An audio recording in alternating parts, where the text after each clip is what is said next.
La poupée Annabelle a fait ses débuts dans le film Conjuring en 2013 et est devenue depuis l'une des plus célèbres poupées hantées de l'histoire. Les fans du genre la surnomment d'ailleurs The Cursed Doll ou la poupée maudite. Car justement, Annabelle traîne derrière elle un passé très controversé, aux origines douteuses. Comment est-elle passée de main en main avant de finir dans le musée occulte des Warren, le célèbre couple de démonologues? Essex, novembre 1970.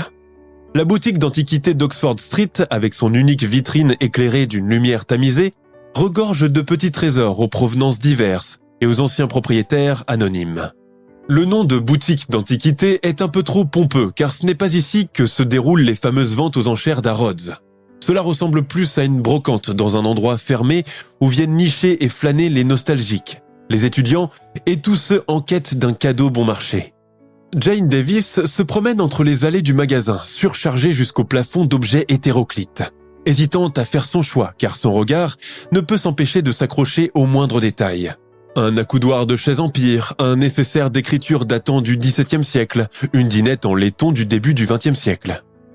L'automne, les feuilles mortes chassées par la pluie, la pénombre qui tombe plus tôt, l'odeur du thé Earl Grey et les biscuits à la cannelle, toute cette atmosphère douillette est celle qu'elle préfère. Donna, sa fille unique, fête aujourd'hui son 24e anniversaire et elle souhaite lui faire un petit cadeau atypique qui, elle l'espère, lui plaira. Elle balaye du regard les vases de Chine, les tableaux représentant des scènes maritimes, les objets en porcelaine du Pays de Galles, les larges verres à bière irlandaise, pensive et hésitante. Soudain, son regard s'arrête sur une série de poupées posées sur une étagère, arrangées de sorte à ressembler à des fillettes au regard fixe, inertes dans leur beauté figée. Certaines sont très belles avec leur chevelure lustrée, coiffées en anglaise, vêtues de jupons en taffetas, bottines et robes à volants de toutes les couleurs.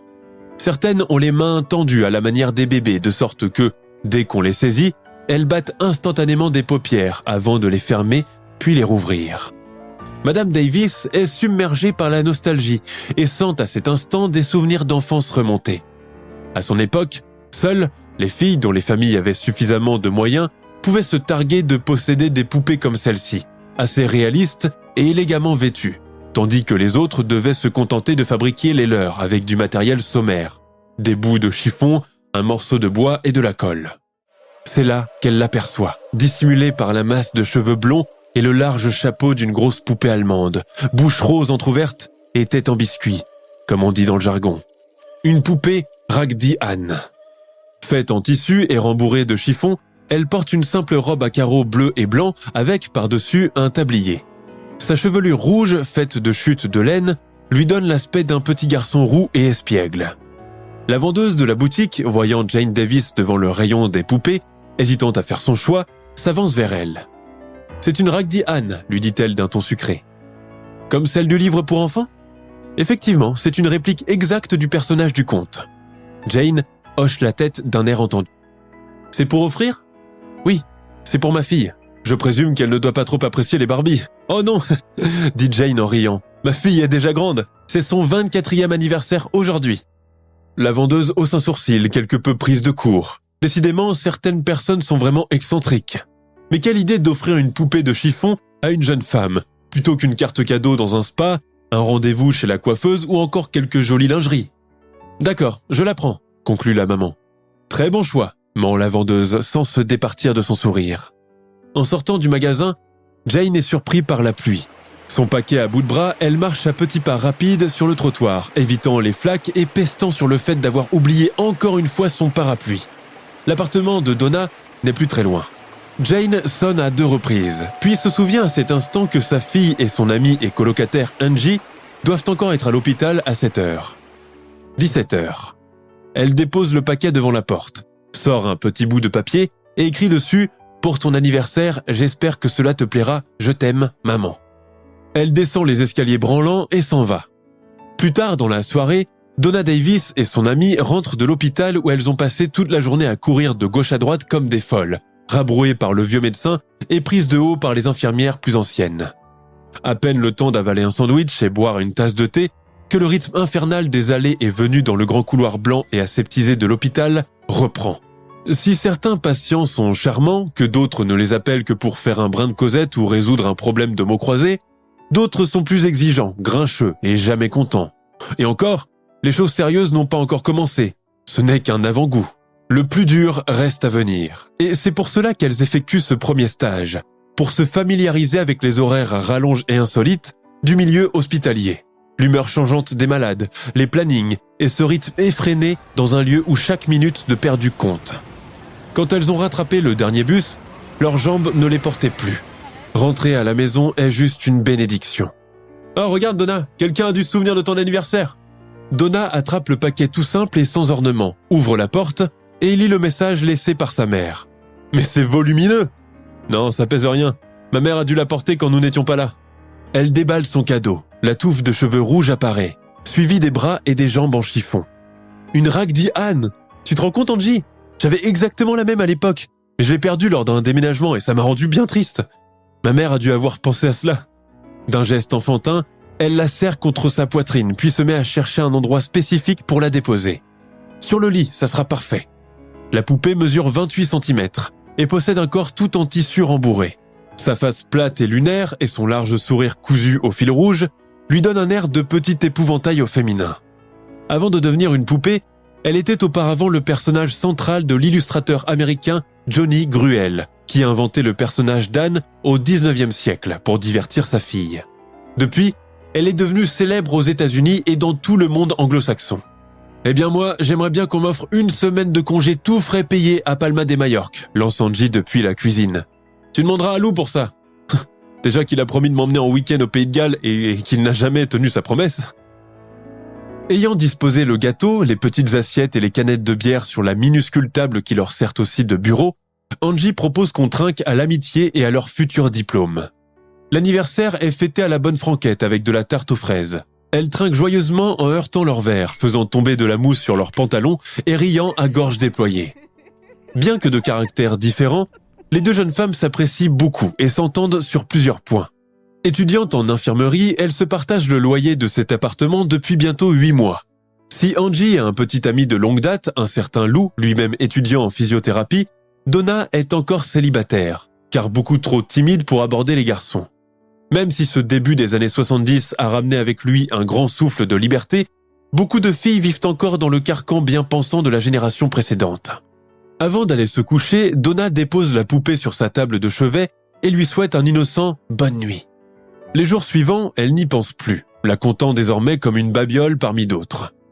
Mais au bout de plusieurs jours, les deux colocataires ont l'impression que la poupée Raggedy Ann semble changer de position selon le moment de la journée. Toutefois, elle ne s'y attarde pas davantage, convaincue qu'elle a dû être déplacée par inadvertance par le courant d'air pendant leur absence. Pour éviter de se prendre la tête, Donna décide alors de la mettre dans une position bien spécifique et classique, allongée sur le lit, bras écartés et jambes droites. Les choses se calment pendant un moment. Mais un soir, en rentrant des cours, quelle n'est pas sa surprise quand elle remarque que la poupée a encore une fois changé de position. Pour le moment, ni Donna ni Angie ne semblent s'inquiéter par cet incident bizarre. Au bout de 2 semaines, elle décide d'installer Raggedy Ann dans une autre position, en la mettant cette fois-ci sur le côté et en lui croisant les bras et les jambes. Mais le lendemain, au réveil, « Angie, viens voir !» La poupée avait vraisemblablement décroisé ses bras et ses jambes pendant la nuit. D'autres personnes auraient été submergées par le doute ou la peur, mais ce n'est pas le cas de ces deux filles chevronnées et aux idées bien arrêtées. Elles choisissent de ne plus y penser.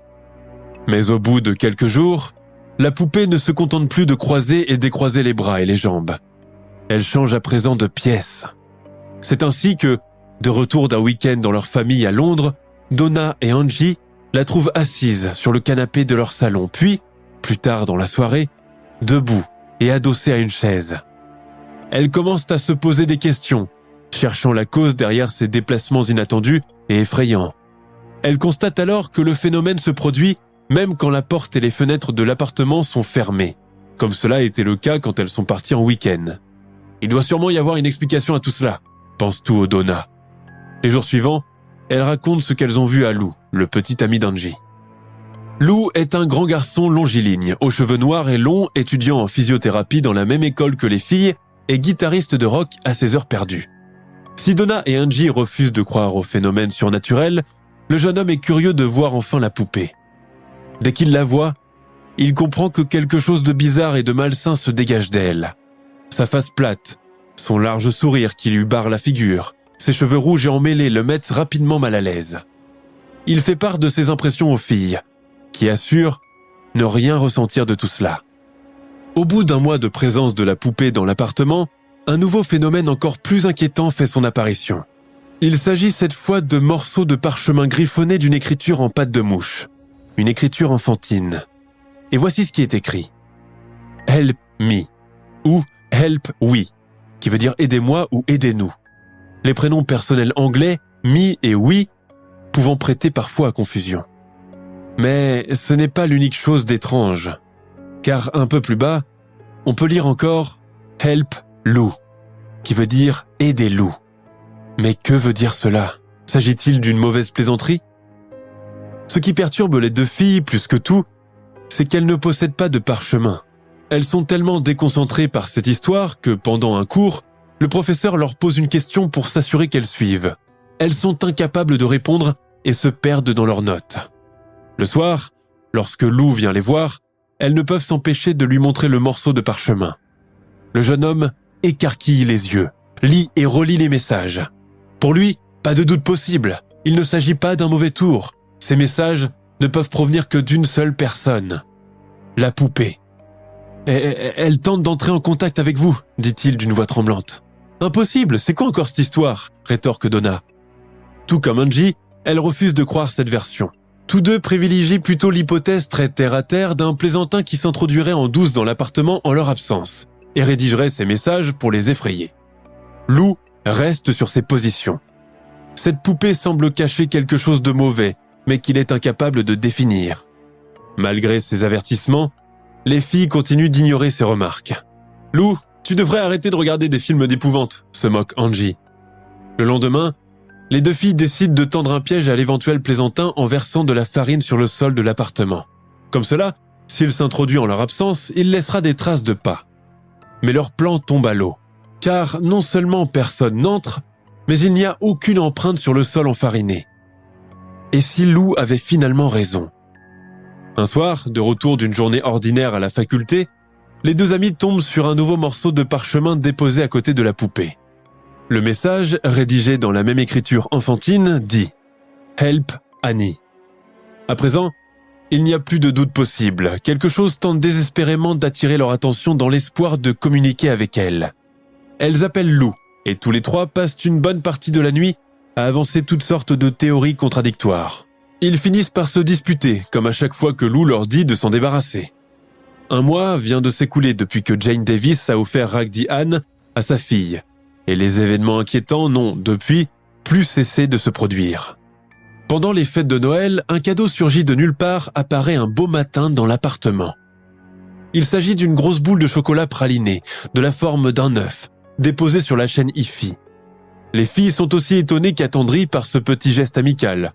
Si la poupée essaye de les faire réagir, elle l'a fait de manière gentille et inoffensive. Donna et Angie se partagent la boule de chocolat, qu'elles trouvent d'ailleurs délicieuse, et jettent l'emballage doré à la poubelle. Au début de l'année 1971, au retour de leurs vacances de fin d'année, Angie et Donna sont frappées par le changement abrupt de l'ambiance dans leur appartement. Une impression difficile à décrire les a saisies, comme si un poids invisible et oppressant pesait sur chaque pièce, comme si une tristesse indéfinissable avait envahi les lieux. La nuit, elles n'arrivent pas à trouver le sommeil. Elles se tournent et se retournent dans leur lit jusqu'au petit matin. Au réveil, elles ont tellement mal à la tête qu'elles s'absentent et ratent une bonne partie des cours de la journée.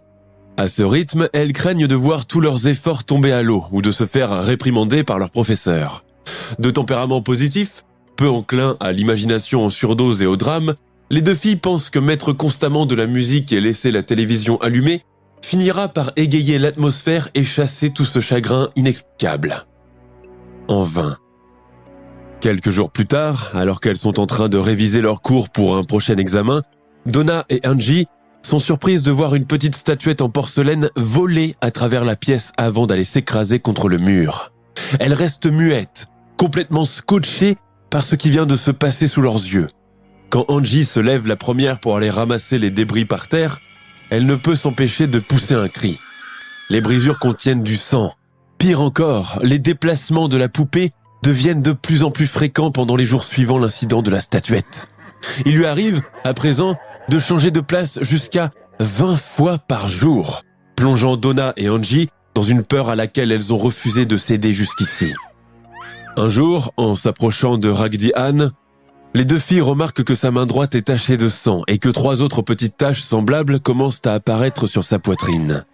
Même si toutes deux sont dans le déni, l'idée que la poupée est possédée commence à devenir évidente. Donna et Angie se mettent alors en quête d'un médium pour avoir des réponses sur le sujet. Ce dernier accepte de venir voir Raggedy Ann dans l'appartement et d'entreprendre une séance de spiritisme. Dès qu'il l'aperçoit, assise sur une chaise, il est rapidement pris d'un malaise. Néanmoins, il consacre toute la soirée à tenter d'entrer en contact avec l'âme qui hante l'objet. Alors que la nuit est déjà très avancée, il arrive à la conclusion suivante. Dans les années 20, la poupée a servi de réceptacle à l'âme d'une fillette de 7 ans, prénommée Annabelle Higgins, et qui habitait avec ses parents une petite ferme. Un jour d'été, alors qu'il faisait particulièrement chaud, le corps de la fillette a été retrouvé dans un champ, complètement mutilé. Son assassin n'a jamais été retrouvé. Hasard ou coïncidence, l'appartement où habitent aujourd'hui Donna et Angie aurait justement été construit sur l'emplacement de cet ancien champ. L'âme de la petite Annabelle Higgins aurait ainsi erré pendant de longues années avant de finalement trouver quelqu'un qui lui inspire suffisamment confiance pour entrer en contact avec lui, en l'occurrence Donna et Angie. « Je me sens bien dans cet appartement et je veux y rester pour toujours », confie-t-elle au médium. Mais ce message est loin de plaire à ce dernier. Il redoute que la présence prolongée de la poupée dans l'appartement n'entraîne un malheur. Il propose à Donna de s'en débarrasser en la brûlant dans la cheminée.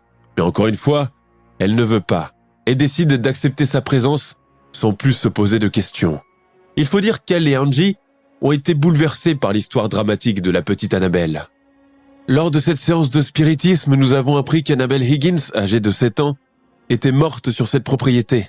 Son esprit raconte que longtemps avant la construction de ces immeubles, elle jouait toujours dans les champs et que c'était des purs moments de bonheur. Après le drame, son âme est restée accrochée au lieu. Les résidents qui se sont succédés après la Seconde Guerre mondiale étaient préoccupés par leur travail et elle désespérait. Quand ma mère m'a offert la poupée, Annabelle Higgins a jeté son dévolu sur elle et l'a fait bouger pour attirer notre attention, à Angie et à moi. Elle nous a demandé si on voulait bien qu'elle reste avec nous. Que pouvions-nous dire ? On a répondu oui. Cependant, le médium leur conseille vivement de garder la poupée enfermée dans une vitrine avec un crucifix placé à côté pour les protéger. Mais ni Angie ni Donna ne tiennent compte de cet avertissement. Et elles ont tort. Entre-temps, elles décident de la baptiser Annabelle afin de faciliter le contact avec l'âme de la fillette décédée. Mis à part le médium, une autre personne va continuer à se méfier du jouet, Lou, le petit copain d'Angie. Il est persuadé qu'elle n'est pas seulement hantée par l'âme de la petite fille, mais qu'elle est aussi instrumentalisée par un esprit maléfique, un esprit frappeur particulièrement sournois et vindicatif. À chaque fois que Lou vient voir ses 2 amis, il insiste auprès d'elle pour qu'elle la détruise. En vain.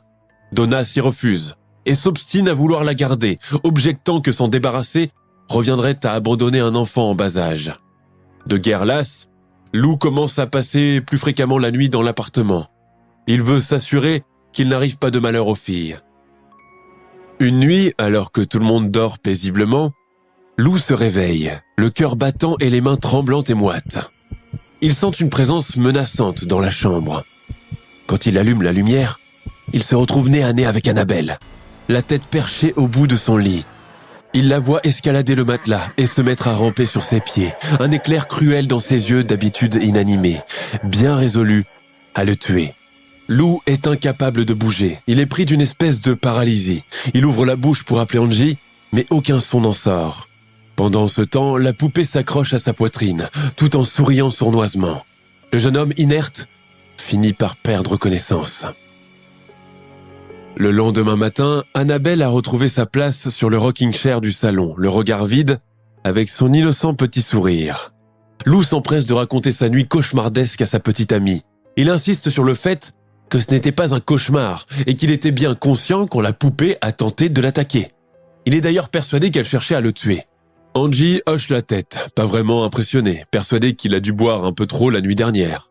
« Il faut que vous vous débarrassiez de cette poupée de malheur. Je suis persuadé que ce n'était pas l'âme de cette pauvre fillette qui l'habite, mais quelque chose de beaucoup plus démoniaque, de plus dangereux. » Le week-end suivant, alors que le jeune couple s'apprête à partir en voyage aux Cornouailles, il entend un bruit de casse dans la chambre de Donna, pourtant absente ce jour-là, car en déplacement à Londres.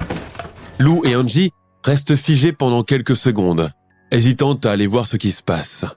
Quand ils entendent à nouveau le bruit de l'étagère contenant des livres tombés par terre, ils se lèvent d'un bond et vont ouvrir la porte de la chambre. Mais en pénétrant dans la pièce, quel est leur étonnement quand ils constatent que rien n'a bougé et qu'il n'y a aucune trace d'objet cassé sur le sol. Mais un détail accroche leur regard. Annabelle a été projetée dans un coin de la chambre. Alors qu'Angie revient au salon pour téléphoner à Donna, Lou reste seul dans la chambre.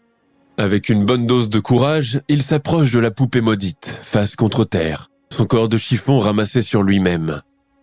Tout à coup, Lou est pris d'une atroce douleur au niveau du torse, tellement foudroyante qu'elle le plie en deux. Quand il dégage une de ses mains, il constate qu'elle est toute rouge et que du sang coule à présent de sa poitrine. Angie, alertée par ses cris, laisse tomber le combiné où résonne encore la voix de Donna à l'autre bout du fil. « Allô ? Allô Angie ? Y a un problème avec la ligne ou quoi ? Allô ?» Angie se précipite dans la chambre, trouve son amie, la chemise trempée de sang, le teint cireux et les yeux caves. Par terre, la poupée a retrouvé sa position lorsqu'elle est tombée, allongée face contre terre. Sans hésiter une seconde, Angie arrache presque la chemise de Lou et voit 7 profondes griffures sur sa poitrine. Fait curieux, ces blessures sanguinolentes et à vif finissent par se refermer 1 heure plus tard. Le lendemain, elles deviennent quasi invisibles avant de disparaître complètement, sans laisser aucune cicatrice. Vivre dans l'appartement est devenu quasi impossible avec cette poupée. Une nuit, dans leur sommeil, Donna et Angie sentent leur lit léviter et toutes les deux sont projetées brutalement par terre. Quand elles font appel au médium qu'elles ont déjà consulté auparavant, ce dernier refuse de coopérer car elles n'ont pas voulu écouter ses conseils. Contacter la police serait une bataille perdue d'avance, car elle ne peut pas intervenir dans ce genre de manifestation entre guillemets. Angie et Donna éprouvent désormais des difficultés pour suivre leur cours, totalement obsédées par ce qu'elles vivent. Toutefois, elles n'en parlent à personne en dehors de Lou, de peur d'être prises pour des folles, ce qui pourrait influencer négativement leur cursus. En mars 1971, en rentrant dans leur appartement, elles sont choquées de découvrir que tous leurs biens ont été détruits par une force invisible. Il est clair que toute entité liée à Annabelle est puissante et dangereuse, au-delà de toute croyance. Voyant l'étendue des dégâts, Donna et Angie ne réfléchissent pas trop longtemps avant de rebrousser chemin et dévaler les escaliers en vitesse jusqu'à la sortie. Quand elles arrivent chez Lou, complètement bouleversées et effrayées, il comprend tout de suite de quoi il s'agit. Les voyant dans cet état, il leur propose de rester pour la nuit, et demain, ils iront tous les 3 voir un prêtre catholique en vue d'un éventuel exorcisme. Elles acceptent sans répliquer. Le lendemain, tous les 3 vont chez un certain père Hagan, curé d'une paroisse voisine, qui les accueille dans son bureau et les écoute sans les interrompre et sans contester leurs paroles. « Alors, vous nous croyez ?» demande Donna, très émue. « Oui, mon enfant, mais malheureusement, je ne peux vous être d'aucune aide, car cela est hors de mes qualifications.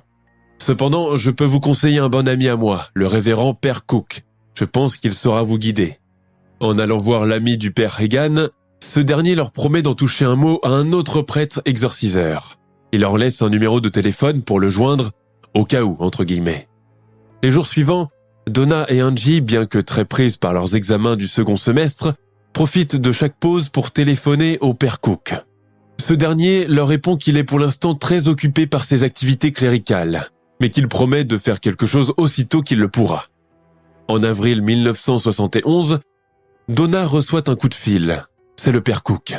« Il y a un talk show sur la BBC ce soir. Je vous demande de le regarder car vous y trouverez sûrement une solution à vos questions. » Impatientés et quelque peu énervés par le ton mystérieux des réponses du curé, les 2 amis allument leur poste sans trop y croire.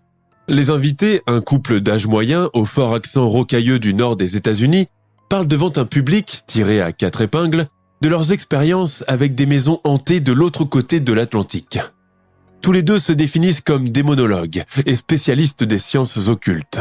Elle, maigre avec son chignon en choucroute, son tailleur bariolé, ses nombreux bijoux, lui avec son crâne chauve, son air un peu pâteau et son affabilité.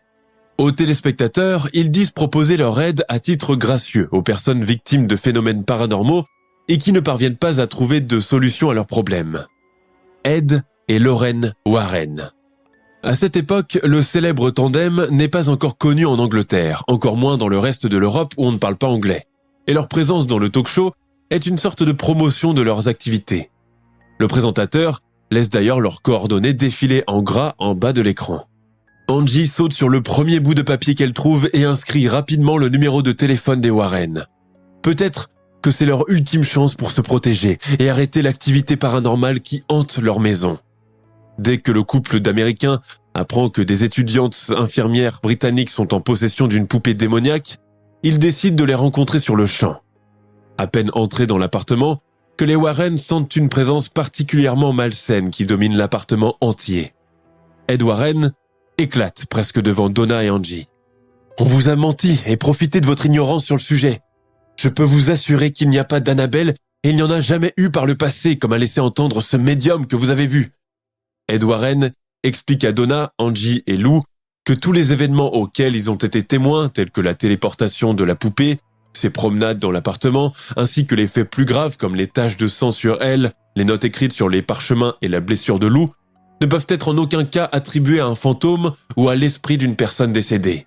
En effet, de tels êtres ne possèdent pas la capacité nécessaire pour engendrer des actes d'une telle intensité.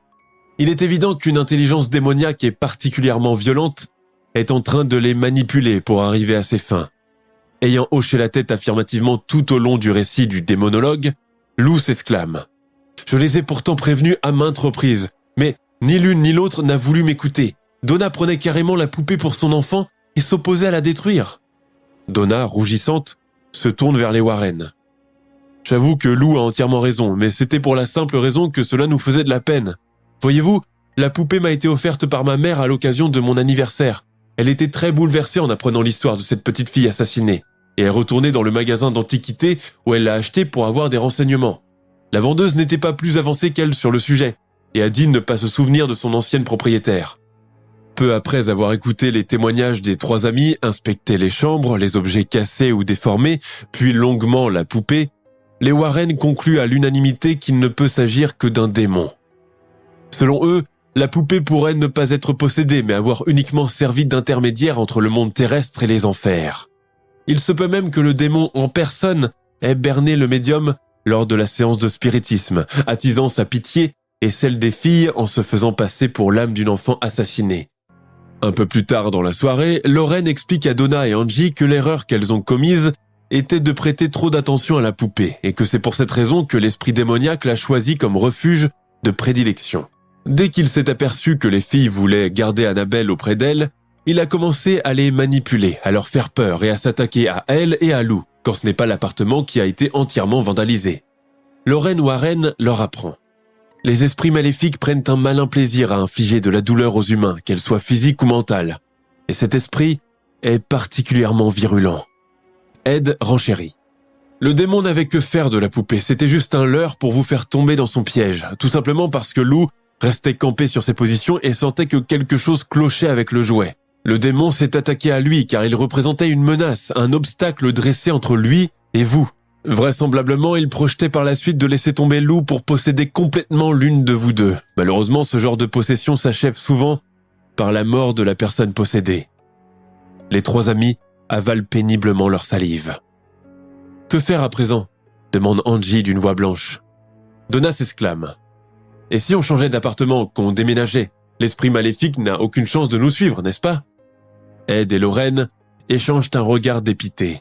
La naïveté de la jeune femme en est presque touchante. Ed lui répond. « Je suis désolé de contredire vos projets, mais cet esprit, c'est vous qui l'avez attiré et apprivoisé chez vous, et ce n'est pas en changeant de maison que vous allez vous en débarrasser, croyez-moi. » Impatient, Lou demande. « Vous dites que vous êtes démonologue. Quelle solution ultime nous proposez-vous pour mettre un terme à cela ?»« Procéder à une bénédiction épiscopale, dit Lorraine, le regard fixé sur lui. Toutefois, Il faut savoir que cette bénédiction n'a rien d'un exorcisme et qu'elle aura pour but de débarrasser l'appartement de toutes ces ondes négatives, et non pas de chasser le démon en question. Le couple Warren consacre les jours suivants à prendre contact avec le père Cook, qu'ils ont déjà croisé une fois par le passé, et qui les a recommandés aux deux étudiantes. Mais le père Cook ne veut en aucun cas être mêlé à cette histoire. Ce n'est qu'au bout de 3 coups de fil et un long entretien avec les Warren qu'il accepte finalement d'aider Donna et Angie en allant bénir leur appartement. L'entreprise connaît apparemment un franc succès et l'esprit, loin de pouvoir à nouveau tenter de prendre pour cible les 2 filles, redevient prisonnier dans le corps de Raggedy Ann. Donna a d'ailleurs demandé à Ed et Lorraine d'emporter la poupée avec eux à leur retour aux États-Unis, ce qu'ils acceptent. Une semaine après ces événements, Donna et Angie reviennent habiter dans leur appartement désormais purifié et assurent ne plus avoir peur ni constater des événements bizarres s'y déroulant. Lou est du même avis et quand il se rend dorénavant chez elle, il affirme que tout semble se passer pour le mieux. Pourtant, sur leur trajet de retour, les nouveaux propriétaires d'Annabelle, en l'occurrence les Warren, connaissent quelques difficultés. Alors qu'ils n'ont pas pris l'autoroute pour ne pas conduire à grande vitesse, ils sont devant un autre problème de taille, les virages. Et les routes anglaises en comptent énormément. À chaque tournant qu'ils prennent, Ed Warren sent qu'il est en train de perdre le contrôle du véhicule. Au bout d'un certain temps, très remonté, il se gare sur le bas-côté, sort la poupée du coffre et l'asperge généreusement d'eau bénite. Objet fétiche dont le couple ne se sépare jamais, comme pour la Bible. Après cela, le reste du voyage se déroule beaucoup plus sereinement. De retour chez eux, aux États-Unis, dans leur maison du Connecticut, les Warren installent Annabelle sur un canapé. Les premiers jours dans sa nouvelle résidence, elle semble inerte, comme l'est en général une poupée. Le couple remarque cependant qu'il lui arrive de léviter de quelques centimètres. Mais alors qu'ils ne s'y attendent pas, Annabelle se remet à changer de position et à se téléporter dans les différentes pièces de la grande maison des Warren. Décontenancés par ce qu'ils voient, mari et femme prennent contact avec un autre prêtre, le père Jason Bradford. C'est d'ailleurs lors de la visite de ce dernier qu'Annabelle se montre la plus virulente. L'ecclésiastique l'aurait vraisemblablement provoquée, entre guillemets, en la malmenant dans tous les sens avant de l'envoyer par terre comme un ballon. Sur le trajet du retour, le père Bradford échappe de peu à la mort lorsque les freins de sa voiture lâchent en pleine route. C'est d'ailleurs la raison principale pour laquelle les Warren décident finalement de sceller la poupée démoniaque dans un étui avec des artefacts religieux et de la placer plus tard dans leur musée occulte où les visiteurs peuvent encore la voir aujourd'hui. À partir de ce jour, les Warren commencent à parler un peu partout de l'histoire de la poupée Annabelle et de la manière dont elle est arrivée jusqu'à eux, attirant la curiosité d'un grand nombre de personnes.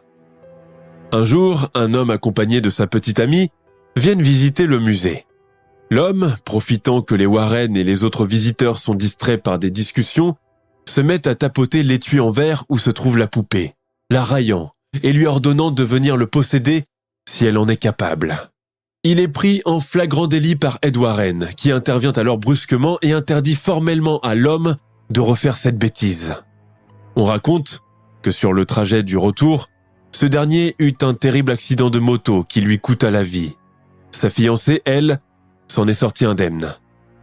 Après leur décès, Tony Spera, gendre des Warren, assura la suite de leurs activités en devenant gérant de leur célébrissime musée de l'occulte, situé dans le comté de Monroe, au Connecticut. Des soirées animées en présence d'Annabelle sont proposées, aussi bien dans le musée que virtuellement, moyennant plusieurs dollars.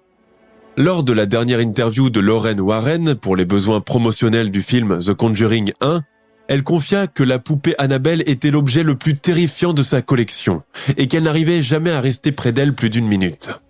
Annabelle est devenue célèbre au fil des ans et est maintenant l'une des poupées hantées les plus célèbres jamais connues. De nombreux visiteurs allèguent qu'ils peuvent encore sentir sa présence lorsqu'ils s'approchent de sa vitrine au musée occulte d'Ed et Lorraine Warren, où elle réside toujours aujourd'hui sous des mesures de sécurité strictes. On raconte que l'esprit surnaturel qui accompagne la poupée Annabelle est très dangereux. Les témoins rapportent des objets qui se sont déplacés, des bruits inhabituels et même une présence invisible qui se promène dans le musée. Certains ont même assuré avoir été attaqués par des entités malveillantes après avoir touché ou regardé Annabelle de trop près. Une autre légende associée à Annabelle affirme qu'elle aurait le pouvoir de voir l'avenir et peut-être même communiquer avec les esprits décédés si elle est libérée de sa boîte.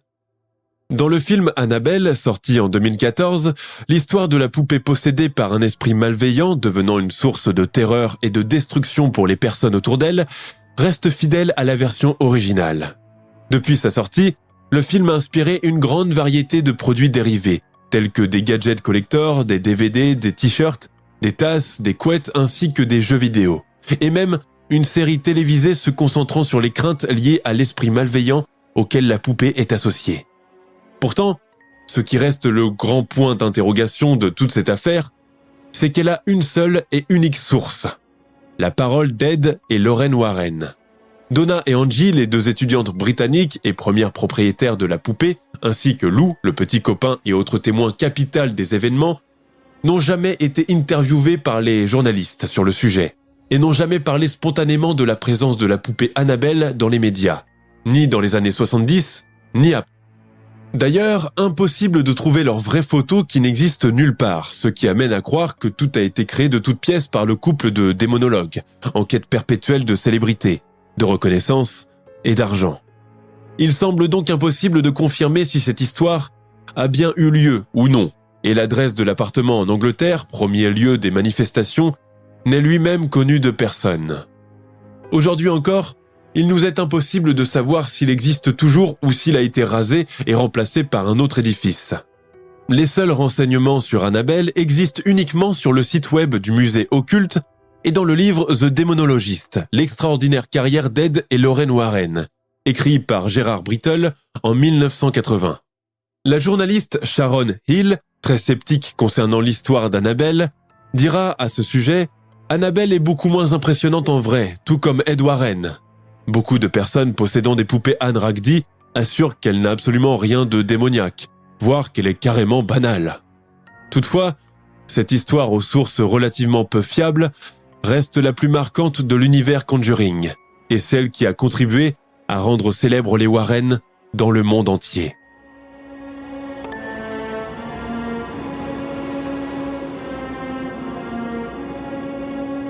Nous sommes à la fin de notre émission du jour. N'hésitez pas à écouter les autres émissions du podcast et à prendre 5 secondes pour nous laisser un 5 étoiles sur iTunes. C'est vraiment très important pour nous.